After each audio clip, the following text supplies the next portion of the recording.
কিরে আদম, তুমি মুহাম্মাদুর রাসূলুল্লাহ এই নামটা কেমন করে জানলা? কেমন করে তুমি আজকে এই নামের উসিলা দিয়ে আমার কাছে দোয়া চাইলা? তোমাকে তো আমি এই নাম সম্পর্কে কিছু জানাই নাই, আমি তো বলি নাই, আমি তো এই পরিচয় দেই নাই, তুমি এই নাম কোথায় পাইলা?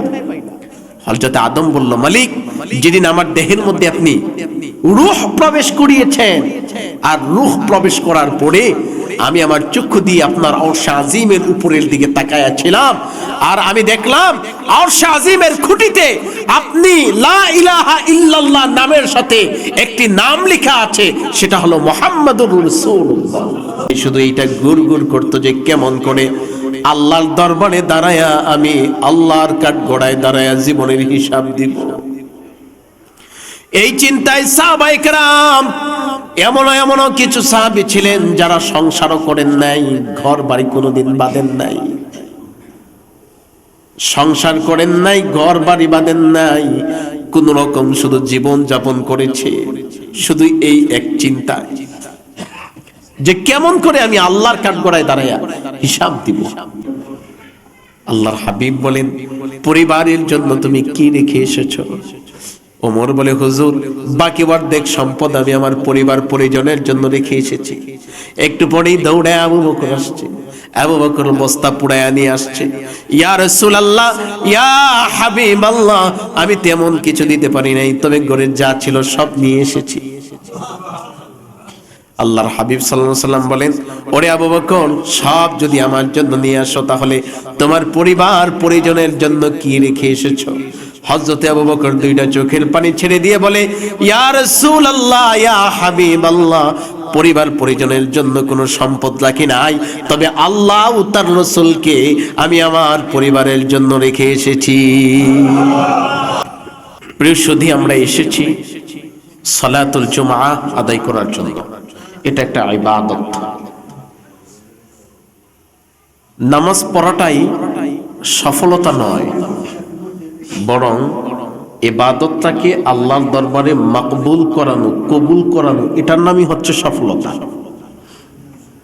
আপনি সারা জীবন নামাজ পড়েছেন, ইবাদত করেছেন, কিন্তু আপনার একটি নামাজও আল্লাহর দরবারে কবুল হয় নাই, এমন হতে পারে না? তাহলে এই নামাজের মাধ্যমে আপনার জন্য কোনো কল্যাণ বরাদ্দ নেই। আবার আপনি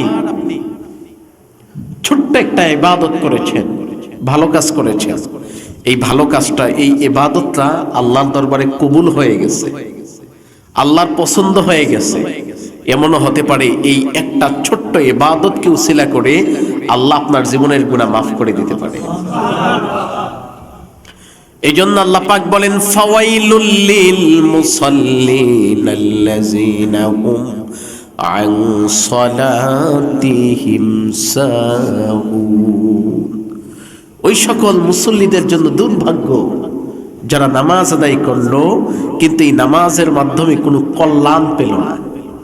তার মানে নামাজগুলি তার আল্লাহর দরবারে কবুল হলো না। এই সকল মুসল্লিদের জন্য দুর্ভাগ্য ছাড়া আর কোনো কিছুই নয়। এই জন্য ইবাদত আমরা যে যতটুকুই করি, আমাদের ইবাদতগুলিকে আল্লাহর দরবারে মাকবুল করাতে হবে, কবুল করাতে হবে। কি করলে ইবাদতগুলি আল্লাহর দরবারে মাকবুল হবে, আল্লাহর পছন্দনীয় হবে, সেই আলোচনাই আজকে আমরা শোনার চেষ্টা করব ইনশাআল্লাহ। বলেন, ইবাদত নবীরা করেছেন, রাসূলুল্লাহ করেছেন, সাহাবায়ে কেরাম করেছেন, সালফে সালেহিন, পৃথিবীতে যত মানুষ এসেছে যারা ঈমান এনেছে, প্রত্যেকেই আল্লাহকে খুশি করার জন্য ইবাদত করেছে। কিন্তু নবীরা যখন ইবাদত করেছে, সাথে সাথে আবার ইবাদতটা যেন আল্লাহর দরবারে কবুল হয়, সেজন্য তারা আল্লাহর কাছে ইবাদতের শেষে আবার দোয়া করতেন। যেমনটা আল্লাহ পাক পবিত্র কোরআনে নবী ইব্রাহিম আলাইহিস সালাতু ওয়াস সালামের একটি দোয়া কবুল করানোর জন্য আল্লাহর কাছে কি বলছেন সেই কথাটা উল্লেখ করেছেন। আল্লাহ পাক বলেন, রব্বি জাআলনি মুকিমাস সালাতি ওয়া মিন যুররিয়্যাতি রব্বানা ওয়া তাকাব্বাল দুআ। হে আল্লাহ, আমি যা করেছি তোমার কাছে যেই আরজিগুলিও পেশ করেছি, খাস করে তুমি এগুলি তুমি কবুল করে নাও। তুমি যদি কবুল করো তাহলেই আমার জন্য কল্যাণ, আর যদি কবুল না করো তাহলে তার মাধ্যমে আমার জন্য কোনো কল্যাণ নাই। এজন্য আমাদেরকে ইবাদত করার পরেই আল্লাহর দরবারে আবেদন করতে হবে, আরজি পেশ করতে হবে। আজকে আমরা নামাজ আদায় করলাম, নামাজের পরে দুই হাত উত্তোলন করে আল্লাহর কাছে আরজি পেশ করতে হবে, ও মালিক, আমরা তো নামাজ আদায় করেছি, এই নামাজটাকে তুমি কবুল করে নাও। আমি কোরআন তেলাওয়াত করেছি, আল্লাহ তুমি আমার কোরআন তেলাওয়াতটাকে কবুল করে নাও। আমি দান করেছি, মালিক তুমি আমার দান সদকাটাকে তুমি কবুল করে নাও। যদি এভাবে ইবাদত করার পরে আল্লাহর কাছে মাকবুলিয়াতের জন্য আবেদন করি, হয়তোবা ভুল ভ্রান্তি মার্জনা করে আল্লাহ আমার আপনার ইবাদত গুলাকে মাকবুল করে নিতে পারে। আমরা ইবাদতের পরে বললাম, মালিক ইবাদত যেইভাবে করার দরকার আমরা তো ওইভাবে করতে পারি না। প্রতিটি রুকু, প্রতিটি সিজদা, তাশাহুদ, কিয়াম, এগুলোর হক আমরা আদায় করতে পারি না। আল্লাহ পরিপূর্ণভাবে তুমি যেইভাবে নামাজ আমার কাছ থেকে চেয়েছো আমি তো সেইভাবে করতে পারি নাই। আল্লাহ এই ভুল ভ্রান্তিগুলিকে তুমি মার্জনা করে যতটুকু হয়েছে তুমি এতটুকু কবুল করে নাও। তাহলে বোঝা যায় যে ইবাদত করার পরে যদি কেউ এমন করে মাকবুলিয়াতের জন্য আবেদন করে তাহলে তার আবেদনটা মাকবুল হতে পারে, তার সাথে সাথে তার ইবাদতটাও কবুল হয়ে যেতে পারে। সুবহানাল্লাহ। আর যদি এমন একটা ইবাদত মাকবুল হয়ে যায়, কবুল হয়ে যায়, তাহলে আল্লাহ পাক বলেন, ইয়া আইয়ুহাল্লাযীনা আমানুত্তাকুল্লাহা ওয়াবতাগু ইলাইহিল ওয়াসিলা। জাহান্নামের আগুন থেকে বাঁচার জন্য, কবরের আযাব থেকে বাঁচার জন্য, কঠিন শাস্তি থেকে বাঁচার জন্য আমার কাছে বারবার তুমি কোনো বস্তুর উসিলা তালাশ করো, হয়তোবা কোনো ভালো কাজের উসিলায়, অথবা কোনো ভালো মানুষের উসিলায়, অথবা আমার কোনো বন্ধুদের উসিলায়, হয়তোবা তোমার জন্য নাজাতের জরিয়া হয়ে যেতে পারে। এই জন্য আল্লাহ পাক বলেছেন, ওয়াবতাগু ইলাইহিল ওয়াসিলা, তুমি উসিলা তালাশ করো, উসিলা তালাশ করো, উসিলা তালাশ করো। নবী আদম জান্নাতের মধ্যে একটি ভুল করে ফেলেছেন। আমরা সাধারণভাবে যেইভাবে ভুল করি নবীরা সাধারণভাবে ওইভাবে ভুল করে না। আমাদের ভুল নবীদের ভুল পার্থক্য আছে কি নাই? আমরা ভুল করলে গুনাহ হয়, নবীরা ভুল করলে গুনাহ হইতো না, বরং তাদের মর্যাদা বাড়তো। সুবহানাল্লাহ বলেন। এগুলিকে ইজতিহাদি ভুল বলি, খতায়ে ইজতিহাদি। যেই ভুলগুলি করলে শাস্তি পাওয়া লাগে না, বরং শাস্তির বিপরীতে আল্লাহর পক্ষ থেকে তার জন্য পুরস্কার নির্ধারিত হয়। যেমন আপনি নামাজে দাঁড়িয়েছেন, 2 রাকাত নামাজ আদায় করার পরে আপনি তাশাহুদে বসার কথা ছিল, কিন্তু আপনি তাশাহুদে বসলেন না, না বসে আপনি দাঁড়ায় গেলেন। বসাটা ছিল আপনার জন্য ওয়াজিব, কিন্তু ওয়াজিব তরক হয়ে গেছে, আপনি ওয়াজিব পালন করতে পারলেন না। দাঁড়ানোর পরে মন হয়েছে, আরে আমি তো বসার কথা ছিল, কিন্তু আমি তো দাঁড়ায় গেলাম, এখন কি করা? আল্লাহর হাবিব আমাদেরকে কত সুন্দর করে মাসালা ইস্তেমবাদ করিয়ে দিয়েছেন, শিখিয়ে দিয়েছেন যে কেউ যদি নামাজের মধ্যে ওয়াজিব তরক করে ফেলে তাহলে চিন্তা নাই, ভয় নাই, নামাজকে আবার দোহরানোর কোনো প্রয়োজন নাই। নামাজের শেষের বৈঠকে তাশাহুদ পড়ে ডান দিকে সালাম ফিরায়া যদি 2টা ভুলের জন্য সিজদা দাও, তাহলে আল্লাহ এই সিজদার বিনিময়ে তোমার ভুলটাকে পরিপূর্ণ বানায়া দিবে।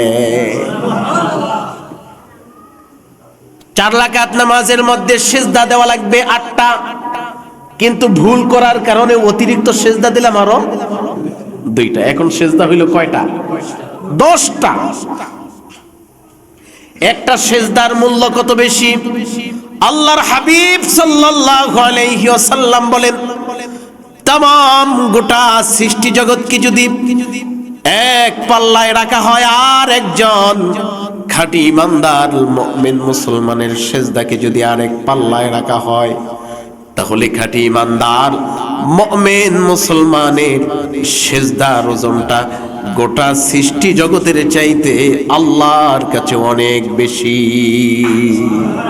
সুবহানাল্লাহ, সুবহানাল্লাহ।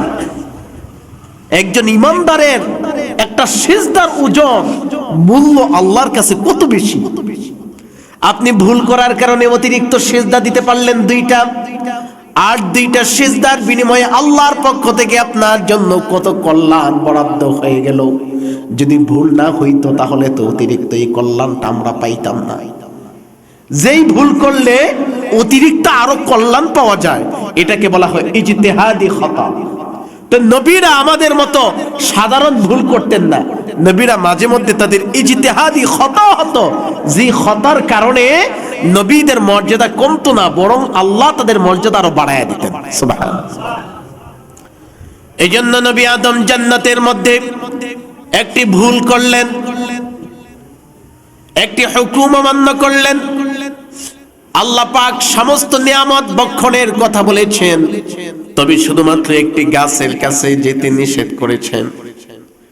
কিন্তু তিনি কোনো না কোনো উপায়ে ওই গাছের ফল তিনি ভক্ষণ করে ফেলেছেন। ভক্ষণ করার সঙ্গে সঙ্গে জান্নাত থেকে বিতাড়িত করা হলো।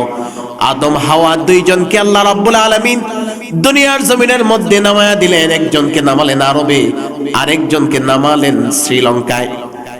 দুইজনকে দুই জায়গায়। টেলিফোনের ব্যবস্থা নাই, যোগাযোগের কোনো মাধ্যম নাই, টেলিগ্রাম নাই, কোনো কিছু নাই। আদম জানে না হাওয়া কোথায়, হাওয়াও জানে না আদম কোথায়। এবার দুইজন খুঁজতে লাগলো আর ঘুরতে লাগলো।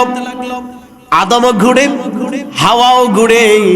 হাওয়া ঘুরে ঘুরে আল্লাহর কাছে ক্ষমা প্রার্থনা করে আর আদমকে খোঁজে। আদমও ঘুরে ঘুরে আল্লাহর কাছে ক্ষমা প্রার্থনা করে আর হাওয়াকে খোঁজে। কোথায় গেল হাওয়া, কোথায় গেল আদম? কারো সাথে দেখা নাই, সাক্ষাৎ নাই, কথা নাই, বার্তা নাই, একাকিত্ব জীবন। দিন চলে যাচ্ছে, আবার রাত চলে আসছে, আবার রাত শেষ হয়ে যায়, আবার দিন শুরু হয়ে যায়। দিন যতক্ষণ থাকে ততক্ষণ খুব ভালো লাগে, যখন দিন শেষ হয়ে যায় তামাম পৃথিবী অন্ধকার হয়ে যায়। অন্ধকারের সঙ্গে সঙ্গে হৃদয়ের মধ্যে ভয় ঢুকে যায়। নবী আদম যখন প্রথম অন্ধকার দেখলেন, অন্ধকার দেখা তিনি ভয় পেতে লাগলেন। আরে এতক্ষণ সবকিছু দেখছি আলো, এখন তো অন্ধকার হয়ে যাচ্ছে। অন্ধকার বাড়ছে, সময় যত বাড়ছে দেখছি অন্ধকার তত বেশি বাড়ছে। অন্ধকার যত বাড়ছে আল্লাহর দরবারে ক্রন্দন তিনি তত বাড়ায়া দিয়েছেন। অন্ধকার যত বাড়ছে তার তওবা ইস্তেগফার আল্লাহর ইবাদত তত বেড়ে যাচ্ছে। হঠাৎ করে দেখলেন যে অন্ধকার আস্তে আস্তে কমে যাচ্ছে, কেমন যেন আলো হয়ে যাচ্ছে। যখন পৃথিবীটা আবার পূর্বের ন্যায় আলোকিত হয়ে গেছে, তখন তিনি আল্লাহর উপরে খুশি হয়ে 2 রাকাত শুকরিয়া তার নামাজ আদায় করেছিলেন। ওই 2 রাকাত নামাজ আমাদের জন্য আল্লাহর পক্ষ থেকে ফজরের ফরজ নামাজ হয়ে গেছে। ফজরের যে ফরজ নামাজ আমরা আদায় করি, এটা হযরত আদম নবী আলাইহিস সালাম থেকে এসেছে। তিনি শুকরিয়া তান এইভাবে নামাজ আদায় করতেন প্রতিদিন। আর সেটা আদম নবীর সুন্নাহ হিসাবে আমাদের জন্য আল্লাহর পক্ষ থেকে ফরজ হয়ে গেছে। এই জন্য আমরা ফজরের নামাজ পড়ি, দেখবেন যে একবার অন্ধকারে আমাদের ফজরের নামাজ পড়া হয় না। আমরা পড়ি যখন হালকা হালকা আলোকিত হয়ে যায়। এটা একটা মুস্তাহাব। অন্ধকারে নামাজ আদায় করা মুস্তাহাবের খেলাফ। ফজরের নামাজ আদায় করা এমন সময়ে যখন তামাম পৃথিবী হালকা হালকা আলোকিত হয়ে যাচ্ছে, এই সময়টাতে ফজরের নামাজ আদায় করা। এবার নবী আলাইহিস সালাতু ওয়াস সালাম তিনি ক্রন্দন করতে লাগলেন আর ঘুরতে লাগলেন। আর হাওয়া আলাইহিস সালাতু ওয়াস সালামকে তিনি খোঁজ করতে লাগলেন, কোথায় আমার প্রাণপ্রিয় সঙ্গিনী হাওয়া। একাকিত্ব জীবনে, জান্নাতেও আমার ভালো লাগে নাই, এখন আবার দুনিয়াতেও আমি একাকিত্ব হয়ে গেছি। একা একা আমার তো আর মন বসে না, ভালো লাগে না, কোথায় গেল হাওয়া? এবার খুঁজতে লাগলেন আর কান্না করতে লাগলেন, আল্লাহর দরবারে ক্ষমা চাইতে লাগলেন, মালিক আমার তো ভুল হয়ে গেছে, ভুলের কারণে তুমি আমাকে এত বড় শাস্তি দিচ্ছ, আমি তো সইতে পারছি না, দয়া করে তুমি আমাকে মাফ করে দাও। তাফসীর কারকরা ব্যাখ্যা করেছেন, হযরতে আদম 1 বছর নয়, 2 বছর নয়, 100 বছর নয়, 200 বছর নয়, প্রায় 450 বছর আল্লাহর দরবারে শুধু ক্রন্দন করেছে। কয়শো বছর? 450 বছর। কোন কোন বর্ণনায় এসেছে 600 বছর ক্রন্দন করতে করতে তারা সেই শ্রীলঙ্কা থেকে হযরতে আদম চলে গেলেন মক্কায়, আরবে। সেই আরবে যাওয়ার পরে সেখানে গিয়ে হঠাৎ করে মা হাওয়ার সাথে সাক্ষাৎ হয়ে গেল। যেই জায়গাটাতে সাক্ষাৎ হলো সেটা হলো আরাফার ময়দান। ওই আরাফার ময়দানে দুইজন একত্রিত হলেন। দুইজন একত্রিত হয়ে এবার আল্লাহর দরবারে ক্রন্দন করতে লাগলেন।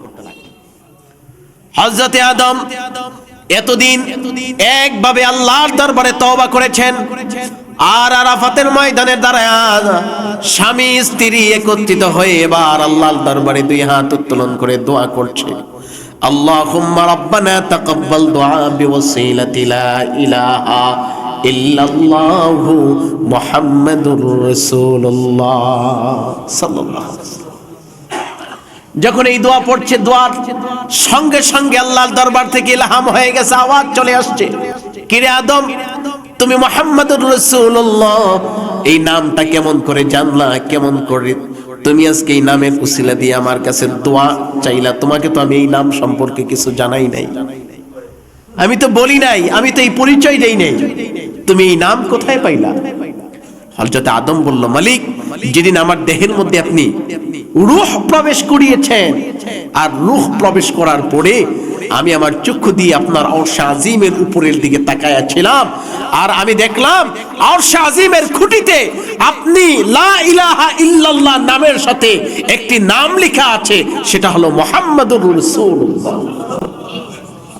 আমি তখনই চিন্তা করলাম, আদম নামে সর্বপ্রথম আমায় তুমি বানায়া তোমারই নামের সাথে কাহার নামটা লিখিলা? আমাকে সবার আগে বানাইলা, আমি তো তোমার সবার প্রিয় হওয়ার কথা ছিল, তোমার নামের সাথে আমার নাম থাকার কথা ছিল, কিন্তু আমার নাম লিখলা না, তোমার নামের সাথে এটা মুহাম্মাদুর রাসূলুল্লাহ কার নাম তুমি লিখলা? তখনই আমার মন সাক্ষী দিল, তাহলে ওই নামটার যেই ব্যক্তিটা হবে, ওই ব্যক্তিটা আমি আদমের চাইতে তুমি আল্লাহর কাছে অনেক বেশি প্রিয়। এই জন্য আজকে হঠাৎ করে আমার মনে পড়ে গেছে ওই নামের কথা, আমি চিন্তা করলাম, এতভাবে তোমার কাছে দোয়া করলাম, তুমি দোয়া কবুল করো না, আজকে ওই নামের উসিলা দিয়ে দোয়া করলাম। আমার বিশ্বাস যে আজকে এতদিন আমারে খালি ফিরাইতে পারলেও আজকে তুমি মালিক আমাকে খালি ফিরাইতে পারবা না। সুবহানাল্লাহ। সাথে সাথে জিব্রাইলের আগমন ঘটে গেল। জিব্রাইল এসে বললেন, ওগো আদম, আপনার দোয়াটা আল্লাহর দরবারে মাকবুল হয়ে গেছে, শুধুমাত্র মুহাম্মাদুর রাসূলুল্লাহ সাল্লাল্লাহু আলাইহি ওয়াসাল্লামের নামের উসিলায় আল্লাহ আপনাকে maaf করে দিয়েছে। এতদিন আপনি ছিলেন শুধুমাত্র আব্দুল্লাহ, আজ থেকে দুনিয়ার জমিনের মধ্যে আপনি হয়ে গেলেন নবিয়ুল্লাহ। এতদিন ছিলেন শুধু আব্দুল্লাহ, আল্লাহর বান্দা, আর আজ থেকে আপনি হয়ে গেলেন নবিয়ুল্লাহ, আল্লাহর নবী। সুবহানাল্লাহ। তো হযরত নবী আলাইহিস সালাতু ওয়াস সালাম আদম, তিনি ভুল করে 450 বছর ক্রন্দন করার পরেও ক্ষমা পায় নাই। নবী মুহাম্মদুর রাসূলুল্লাহ সাল্লাল্লাহু আলাইহি ওয়াসাল্লামের নাম মোবারকের উসিলায় ক্ষমা পেয়ে মর্তবা বেড়ে গেল, আব্দুল্লাহ থেকে নবিয়ুল্লাহ হয়ে গেল। এজন্য আল্লাহ রাব্বুল আলামিন বলেন, ইয়া আইয়ুহাল্লাযীনা আমানুত্তাকুল্লাহা ওয়াবতাগু ইলাইহিল ওয়াসিলা। আমি আল্লাহকে ভয় করো আর আমি আল্লাহর ক্রোধ থেকে, আযাব থেকে, গজব থেকে বাঁচার জন্য শুধু উসিলা তালাশ করো। কাল হাসরের ময়দানে হয়তোবা সামান্য একটা ভালো কাজের উসিলায়ও তুমি বেঁচে যেতে পারো। এই জন্য ইবাদত করাটাই শুধু সফলতা নয়, বরং ইবাদত আল্লাহর দরবারে মাকবুল করানোটাই হচ্ছে সফলতা। আজকে আমরা ইবাদত করার মতো লোক অনেক আছে, নামাজ পড়ার মতো লোক অনেক মুসল্লি আছে। আগে নামাজ কম পড়তো, এখন নামাজ কিন্তু অনেক বেশি পড়ে। এখন অনেক মানুষই নামাজ আদায় করে, কিন্তু প্রকৃত নামাজি, যেই নামাজি আল্লাহ খুঁজে, এই নামাজের সংখ্যা আমাদের সমাজে খুবই কম। নামাজ পড়ে গুনার কাজও করে, নামাজ পড়ে চুরি বাটপারি করে, নামাজ পড়ে অন্যের সাথে গালাগালি করে, মারামারি করে, হানাহানি করে, অন্যের সম্পদ আত্মসাৎ করে, ভক্ষণ করে। আল্লাহ পাক এমন নামাজির কথা বলেন নাই। আল্লাহ পাক ওই নামাজিকে পছন্দ করেন যেই নামাজি নামাজও পড়ে আবার খারাপ কাজগুলিকেও ছেড়ে দেয়। কিন্তু আমরা তো নামাজ পড়ি, খারাপ কাজ ছাড়তে পারি না। এই কারণে আল্লাহর পছন্দনীয় নামাজি আমরা হতে পারি না। আমাদেরকে আল্লাহর প্রিয়, যেই নামাজিকে আল্লাহ খুঁজেন, আল্লাহ পছন্দ করেন, আমাদেরকে সেই নামাজি হতে হবে। সেই নামাজি হতে পারলে আমাদের জন্য কল্যাণ আল্লাহর পক্ষ থেকে বরাদ্দ থাকবে। সাহাবায়ে কেরামের ইবাদতের কমতি ছিল না। সাহাবায়ে কেরাম এত বেশি ইবাদত করার পরেও জাহান্নামের ভয়ে, কবরের ভয়ে, হাসরের ভয়ে, আল্লাহর কাছে হিসাব নিকাশ দেওয়া লাগবে, এই ভয়ে সারাদিন শুধু তাদের পেরেশানি থাকতো। তাদের মাথায় শুধু এইটা গুড়গুড় করতো যে কেমন করে আল্লাহর দরবারে দাঁড়ায়া আমি আল্লাহর কাঠগড়ায় দাঁড়ায়া জীবনের হিসাব দিব। এই চিন্তায় সাহাবায়ে কেরাম, এমন কিছু সাহাবী ছিলেন যারা সংসারও করেন নাই, ঘর বাড়ি কোনোদিন বাঁধেন নাই, সংসার করেন নাই, ঘর বাড়ি বাঁধেন নাই, কোন রকম শুধু জীবন যাপন করেছে শুধু এই এক চিন্তা যে কেমন করে আমি আল্লাহর কাঠগড়ায় দাঁড়ায়া হিসাব দিব। আমি ইবাদত করি ঠিক আছে, কিন্তু এই ইবাদত তো আল্লাহর পছন্দ নাও হতে পারে। আমি নামাজ পড়ি ঠিক আছে, এমনও তো হতে পারে আমার নামাজ আল্লাহর দরবারে মাকবুল নাও হতে পারে। আজকে আমাদের সমাজে তো নামাজি ওয়ালারা বড়াই করে, আরে আমি তো নামাজি। দান সদকা করনে ওয়ালারা বড়াই করে, আরে আমি তো দান সদকা করি। এই নামাজ, এই দান সদকা, এই কোরআন তেলাওয়াত, এই তাসবিহ তাহলিল, এর মাধ্যমেই তো আমার সফলতা হয়ে যাবে। না, ইবাদতের বিনিময়ে জান্নাতে যাওয়া কারো পক্ষে সম্ভব হবে না। আল্লাহর হাবিব বলেন, বনি ইসরাইলের যুগে এক ব্যক্তি ছিলেন যিনি 500 বছর আল্লাহর ইবাদতে কাটিয়েছেন। তার ইন্তেকালের পরে তাকে একটা আরামের জায়গা এলাকা হলো। কাল হাসরের ময়দানে ওই ব্যক্তিকে আল্লাহ রাব্বুল আলামিন ডাকবেন, ডাইকা বলবেন, ও ফেরেশতারা, আমার এই বান্দাটা 500 বছর ইবাদত বন্দেগী করেছে, আজকে আমি আমার করুণায়, আমার দয়ায় তাকে জান্নাত মালিক বানায় দিলাম। জান্নাতে নিয়ে যাও, তাকে জান্নাতুল ফেরদাউসের টুকরা আমি তার জন্য বরাদ্দ করে দিলাম। ফেরেশতারা তাকে জান্নাতে নিয়ে যাওয়ার জন্য তৈরি হবে। এবার লোকটি বলবে, ও মালিক, আমি তোমার দয়ায়, তোমার করুণায় জান্নাতে যেতে চাই না, বরং আমি যে 500 বছর ইবাদত বন্দেগী করেছি, ওই ইবাদতের বিনিময়ে তুমি আমাকে জান্নাত দিয়া দাও। দ্বিতীয়বার আবার আল্লাহ রাব্বুল আলামিন বললেন যে, ও ফেরেশতারা, আমার করুণায়, আমার দয়ায়, আমার মায়ায়, আমার মমতায় তাকে তোমরা জান্নাতে নিয়ে যাও। দ্বিতীয়বার আবার এই লোকটি বলল, ও মালিক, আমি তোমার দয়া, করুণা, মায়া, মমতায় জান্নাতে যেতে চাই না, আমি যে 500 বছর ইবাদত বন্দেগী করেছি, এই ইবাদতের বিনিময়ে আমাকে তুমি জান্নাত দিয়া দাও। আল্লাহ রাব্বুল আলামিন তৃতীয়বার আবার ফেরেশতাদেরকে বললেন যে ও ফেরেশতারা, আমার এই বান্দাকে আমার দয়ায়, আমার করুণায়, আমার মায়ায়, মমতায় জান্নাতে নিয়ে যাও। এবার লোকটি বলল যে না, আমি আপনার দয়ায়, মায়ায়, করুণায় জান্নাতে যেতে চাই না, বরং 500 বছর যে ইবাদত বন্দেগী করেছি, ওই ইবাদত বন্দেগীর উসিলায় আমাকে তুমি জান্নাতের মালিক বানায়া দাও। এবার আল্লাহ রাব্বুল আলামিন ফেরেশতাদেরকে ডাকবেন, এই ফেরেশতারা, এবার তোমরা হিসাব মিলাতে থাকো, তাকে যে আমি কত হাজার হাজার নিয়ামত দিয়েছি, আর ওই নিয়ামত তার ইবাদতের সাথে মিলাতে থাকো। দেখো সে আমার নিয়ামতের উপরে সে সফলতা অর্জন করতে পারে কিনা। এবার ফেরেশতারা তার ইবাদত আর আল্লাহর নিয়ামত মাপামাপি শুরু হয়ে গেল। কিছুক্ষণ পরে একজন ফেরেশতা বলছে, আল্লাহ, আপনি যে তাকে দেখার জন্য 2টা চক্ষু দিয়েছেন, দুনিয়ার জমিনের মধ্যে কি অপরূপ সৌন্দর্য দেখতে পেয়েছে। অনেক মানুষ আছে যাদের চক্ষু নাই, জন্ম থেকেই অন্ধ। পৃথিবী কি জিনিস, মানুষ দেখতে কেমন, দুনিয়া দেখতে কেমন, তারা কোনোদিন দেখে নাই। কিন্তু মালিক, আপনি তো দয়া করে, মায়া করে তাকে 2টা চক্ষু দিয়েছেন। এই চক্ষু দিয়ে সে মৃত্যু পর্যন্ত সবকিছু দেখেছে, দেখে দেখে আরাম আয়েশ করেছে, দেখে দেখে আপনার ইবাদত বন্দেগী করেছে। শুধুমাত্র এই এক দৃষ্টির কারণে তার 500 বছরের ইবাদত একটা নিয়ামতের সাথে সমান হয়ে গেছে। এক নিয়ামতই 500 বছরের ইবাদত শেষ। এখন বাকি নিয়ামতগুলি হিসাব করার মতো তো আর তার কাছে ইবাদত নাই।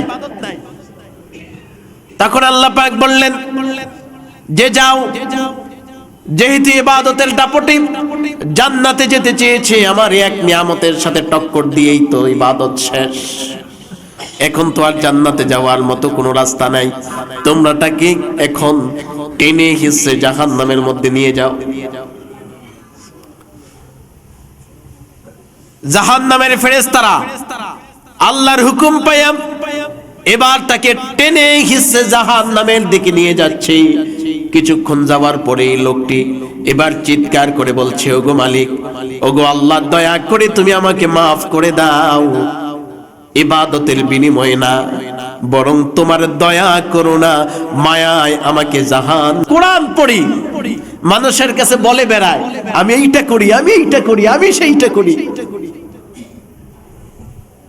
আল্লাহ পাক বলেন, ফাওয়াইলুল লিল মুসাল্লিন, ওই সকল নামাজীদের জন্য দুর্ভাগ্য যারা নামাজ পড়ে, ইবাদত করে, আবার মানুষের কাছে রটায়া বেড়ায়, নাম ফুটায়, লোক দেখায়। ওই ইবাদতের বিনিময়ে আমি আল্লাহর পক্ষ থেকে কোনো কল্যাণ বরাদ্দ থাকে না, বরং অকল্যাণ তাদের জন্যই বরাদ্দ হয়ে যায়। এই জন্য সাহাবায়ে কেরাম এত ইবাদত করতেন। এত ইবাদত করার পরেও তারা চিন্তায় থাকতেন যে আল্লাহর দরবারে কেমন করে তার কাঠগড়ায় দাঁড়িয়ে আমরা হিসাব দিব। আল্লাহর কাঠগড়ায় দাঁড়ায় তো আমাদেরকে অবশ্যই হিসাব দিতে হবে। হিসাব না দেওয়া পর্যন্ত আমাদের তো হাসরের ময়দান থেকে এক কদম নড়াচড়ার কোনো উপায় থাকবে না। হযরতে আবু বকর আল্লাহর হাবিব সাল্লাল্লাহু আলাইহি ওয়াসাল্লামের এত বেশি সহযোগী ছিলেন, যিনি আল্লাহর হাবিবের সঙ্গে ছায়ার মতো লেগে থাকতেন, যিনি আল্লাহর হাবিবের সঙ্গে এতটাই সম্পর্ক তৈরি করে ফেলেছিলেন। আল্লাহর হাবিব বলেন, দুনিয়ার জমিনের মধ্যে সবার ঋণ পরিশোধ করে দিতে পারবো, কিন্তু আবু বকরের ঋণ আমি রাসূলুল্লাহ পরিশোধ করতে পারবো না। তার ঋণ পরিশোধ করবে আল্লাহ হাসরের ময়দানে। সুবহানাল্লাহ, সুবহানাল্লাহ। সেই আবু বকর মাঝে মধ্যে আফসোস করতেন আর বলতেন, হায় হায়, আমার কি হলো? আমি যদি মানুষ না হয়ে যদি মাটি হয়ে যেতাম, তাহলে আমার কোনো বিচার আচার থাকতো না, হাসরের ময়দানে আমার কোনো কফিয়ত দেওয়া লাগতো না।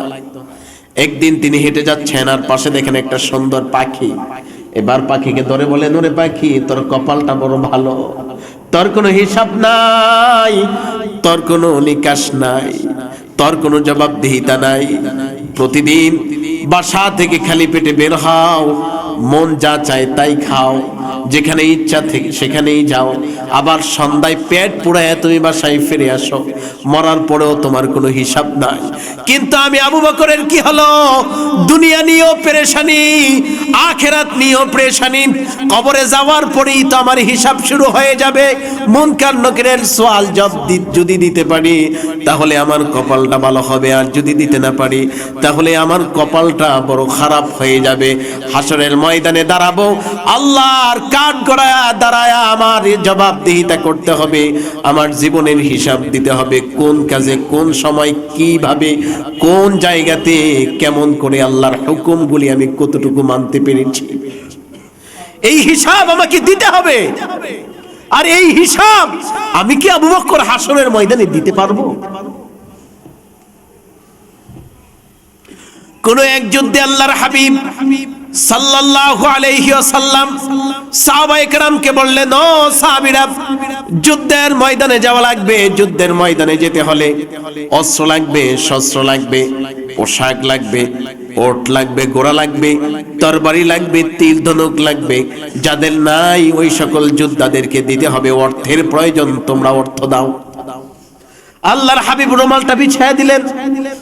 হযরত ওমর তার জীবনের সমস্ত সম্পদের অর্ধেক নিয়ে আসলেন। ওসমান তার জীবনের সমস্ত সম্পদের অর্ধেক নিয়ে আসলেন। ওমর আজকে জীবনের সমস্ত সম্পদের অর্ধেক দিয়ে চিন্তা করছে, আজকে আমি সবচাইতে বেশি সম্পদ দিচ্ছি, আমার চাইতে সম্পদ বেশি আর কেউ দিতে পারবে না। আজকে আমি আবু বকরকে ঠকাইয়া দেব। সব সময় আবু বকর আমার আগে জিতে যায়, কিন্তু আজকে আমি আবু বকরকে ঠকাইয়া দেব, কারণ আজকে আমার সমপরিমাণ মাল আবু বকর আল্লাহর হাবিবের রুমালে জমা করতে পারবে। আল্লাহর হাবিব ওমরকে জিজ্ঞেস করলেন, ওরে ওমর, কি পরিমাণ সম্পদ তুমি আমাকে দিয়েছ? ওমর বলে, ইয়া রাসূলুল্লাহ, ইয়া হাবিবাল্লাহ, আমি যেই সম্পদের মালিক তার অর্ধেক আপনার জন্য। আল্লাহর হাবিব বলেন, পরিবারের জন্য তুমি কি রেখে এসেছো? ওমর বলে, হুজুর, বাকি অর্ধেক সম্পদ আমি আমার পরিবার পরিজনের জন্য রেখে এসেছি। একটু পরেই দৌড়ে আবু বকর আসছে। আবু বকর বস্তা পুড়ায়া নিয়ে আসছে। ইয়া রাসূলুল্লাহ, ইয়া হাবিবাল্লাহ, আমি তেমন কিছু দিতে পারি নাই, তবে ঘরের যা ছিল সব নিয়ে এসেছি। আল্লাহর হাবিব সাল্লাল্লাহু আলাইহি ওয়াসাল্লাম বলেন, ওরে আবু বকর, সব যদি আমার জন্য নিয়ে আসো তাহলে তোমার পরিবার পরিজনের জন্য কি রেখে এসেছো? হযরত আবু বকর দুইটা চোখের পানি ছেড়ে দিয়ে বলে, ইয়া রাসূলুল্লাহ, ইয়া হাবিবাল্লাহ, পরিবার পরিজনের জন্য কোনো সম্পদ রাখি নাই, তবে আল্লাহ ও তার রাসূলকে আমি আমার পরিবারের জন্য রেখে এসেছি। আল্লাহর হাবিব খুশি হয়ে গেলেন, আর সাথে সাথে হযরত ওমর দুইটা চোখের পানি ছেড়ে দিলেন। ওরে আবু বকর, মনে করেছিলাম আজকে আমি তোমাকে খাওয়াইয়া দিব, কিন্তু তোমার ভালোবাসার কাছে আজকেও আমি হেরে গেলাম। আল্লাহু আকবার। হযরত আবু বকর দুইটা চোখের পানি ছেড়ে দিয়ে আল্লাহর হাবিবের দরবারে হাঁটু গেড়ে বসে আছেন। তাৎক্ষণিক জিবরাইলের আগমন ঘটে গেছে। আল্লাহর হাবিব সাল্লাল্লাহু আলাইহি ওয়াসাল্লাম বলেন, ওরে জিবরাইল, কেন এসেছো? অন্যান্য দিন আসো, তোমার দেহের মধ্যে হরেক রকমের পোশাক থাকে, কিন্তু আজকে তোমার দেহের মধ্যে খেজুরের পাতার চাটাইয়ের পোশাক, কারণটা কি? হযরত জিবরাইল বলে, ইয়া রাসূলুল্লাহ, ইয়া হাবিবাল্লাহ, হযরত আবু বকরের পরিবার তার জামা কাপড়গুলি পর্যন্ত আজকে আপনি রাসূলের রুমাল এনে হাজির করেছে। পরার মতো কোনো পোশাক নাই ঘরের মধ্যে, তারাও আজকে খেজুরের পাতার চাটাইয়ের পোশাক পরিধান করে বসে আছে। আমার আল্লাহর বড় পছন্দ হয়ে গেছে, এই কারণে শুধু আমি জিবরাইল নয়, আসমানের প্রতিটি ফেরেশতাকে আল্লাহ আজকে আবু বকরের এই দানকে কবুল করে সমস্ত ফেরেশতাদেরকে খেজুরের চাটাইয়ের পোশাক পরিধান করায়া দিছে। আল্লাহর এত সন্তুষ্টি থাকার পরেও সাহাবায়ে কেরামের চিন্তা ছিল যে আমার এই কাজ, আমার ইবাদত, এগুলি কি আল্লাহর দরবারে কবুল হয়েছে? যদি কবুল হয় তাহলে আমি সফল, আর যদি কবুল না হয় তাহলে আমার জিন্দেগি গড়বা। এই জন্য আল্লাহর হাবিব বলেন আখলিস দীনাকা ইয়াকফিকাল আমালুল কলিল, অল্প আমলই নাজাতের জন্য যথেষ্ট হয়ে যাবে। যদি ওই আমলটা পরিশুদ্ধ হয়, যদি ওই আমলটা আল্লাহর কাছে পছন্দনীয় হয়, ওই আমলটা যদি ইখলাসের সাথে হয়, ওই আমলটা যদি পবিত্রতার সাথে হয়, ওই আমলটা যদি সুন্নত তরিকায় হয়, ওই আমলের ওজন যদি ছোট হয়, ওই আমল যদি দেখতে ছোট মনে হয়, কিন্তু ওই আমলটার জন্যই তোমার নাজাতের জরিয়া হয়ে যেতে পারে। এই জন্য আমল অনেক বেশি করা, আমল অনেক বড় করাই সফলতা নয়, বরং ছোট্ট আমলটাকেও যদি আল্লাহর দরবারে মাকবুল করানো যায়, তাহলে এই মাকবুলকৃত আমলের বিনিময়ে এমনও হতে পারে আল্লাহ আমাদেরকে মাফ করে দিতে পারে। এই জন্য ইবাদত করার পরেই আল্লাহর দরবারে এই ইবাদত মাকবুল করানোর জন্য দোয়া করতে হবে। মালিক, যেতটুকু নামাজ পড়লাম, যেইভাবে পড়ার দরকার ওইভাবে পড়তে পারি নাই, তারপরও তুমি ভুলগুলা মাফ করে দিয়ে কবুল করে নাও। যেইভাবে কোরআন তেলাওয়াত করা দরকার ওইভাবে কোরআন তেলাওয়াত করতে পারি নাই, আল্লাহ ভুলগুলি মাফ করে তুমি বাকিটুকু কবুল করে নাও। এইভাবে যদি আমরা ইবাদতের সাথে সাথে আল্লাহর দরবারে দোয়া করতে পারি, তাহলে আশা করা যায় যে আমাদের প্রতিটি ইবাদত আল্লাহর দরবারে মাকবুল হয়ে যাবে। কিন্তু আজকে এখন দোয়া নিয়েও আমাদের সমাজে ব্যাপক প্রতিহিংসা, বাড়াবাড়ি, ব্যাপক কথা কাটাকাটি। বলে যে আবার দোয়া আবার কি? নামাজ এটাই তো দোয়া হয়ে গেল, কোরআন তেলাওয়াত এটাই তো দোয়া হয়ে গেল, নামাজের পরে আবার দোয়া কি? অনেক মসজিদে আছে ফরজ নামাজের পরে মুনাজাত করে না, দোয়া করে না। অনেক মজলিস আছে, মজলিসের পরে দোয়া হয় না। অনেক মাহফিল আছে, মাহফিলের পরে দোয়া হয় না। আল্লাহর হাবিব বলেছেন আদ-দুআউ মুখুল ইবাদাহ, দোয়া হলো ইবাদতের মগজ, দোয়া হলো ইবাদতের মগজ। মগজ ছাড়া মানুষের যেমন কোনো দাম নাই, কোনো মূল্য নাই, দোয়া ছাড়া ইবাদতের তেমন কোনো মূল্য নাই। এই জন্য আমি বলি নামাজ ইবাদত, এটা হলো আবেদন, এটা হলো আবেদন, আর দোয়া এটা হলো মাকবুলিয়া। আপনি ইউনিয়ন পরিষদে একটা আবেদন করলেন যে কোনো কাজের জন্য, কিন্তু দিয়ে চলে আসলেন, বললেন না কারো কাছে, চেয়ারম্যানকে অনুরোধ করলেন না, পড়ে আছে, দিয়ে আসছেন পড়ে আছে। আবার আরেকজন আবেদন করছে, আবেদন কইরা চেয়ারম্যানের সাথে দেখা করছে, দেখা কইরা বলছে স্যার এটা আমার খুব বেশি প্রয়োজন, এটা আমার এই সমস্যার কারণে এটা খুব বেশি দরকার, আপনি যদি একটু কষ্ট করে এই আবেদনটা কবুল করে আমাকে কিছু ডোনেশন দেন তাহলে আমার খুব উপকার হয়, খুব উপকৃত হয়। তাহলে আপনারা বলেন যে ব্যক্তি আগে দিছে কিন্তু কথাবার্তা বলে নাই, দেখা সাক্ষাৎ করে নাই, তারটা গ্র্যান্টেড হবে, নাকি যিনি পরে দিয়ে আবার কথাবার্তা বলে অনুরোধ করছে তারটা গ্র্যান্টেড? পরেরটা ঠিক তো, নামাজ পড়লেন, দোয়া করলেন না, তার মানে আল্লাহর সাথে আপনার কথোপকথন হলো না। আপনি দোয়া, এই নামাজটাকে কবুল করানোর জন্য আল্লাহর কাছে অনুরোধ করলেন না, চলে গেলেন। আরেকজন নামাজ পড়লো, নামাজের পরে আকুতি মিনতি সুরে আল্লাহর কাছে তওবাও করলো, আবার বলল যে মালিক আমার নামাজটাকে কবুল করে নাও। তাহলে হিসাব করে দেখেন, একজন চেয়ারম্যান যদি পরের কাগজটা দেখা সাক্ষাৎ করুণা করার কারণে, অনুরোধ করার কারণে মাকবুল করতে পারে, তাহলে আমার আল্লাহ দয়া মায়ার কোনো কমতি নাই। সেই আল্লাহকে যদি আপনি অনুরোধ করে বলেন, তাহলে আল্লাহ আপনাকে কখনো খালি ফেরাইয়া দিতে পারে না। এই জন্য আমাদের দোয়ার দরকার আছে, ঠিক কিনা বলেন? দোয়ার দরকার আছে। আল্লাহ পাক আমাদের সকলকে এমন ইবাদতগুলি করার তৌফিক দান করুক, যে ইবাদতের মাধ্যমে আমাদের জন্য দুনিয়ার কল্যাণ বরাদ্দ হবে, আখিরাতের কল্যাণ বরাদ্দ হবে।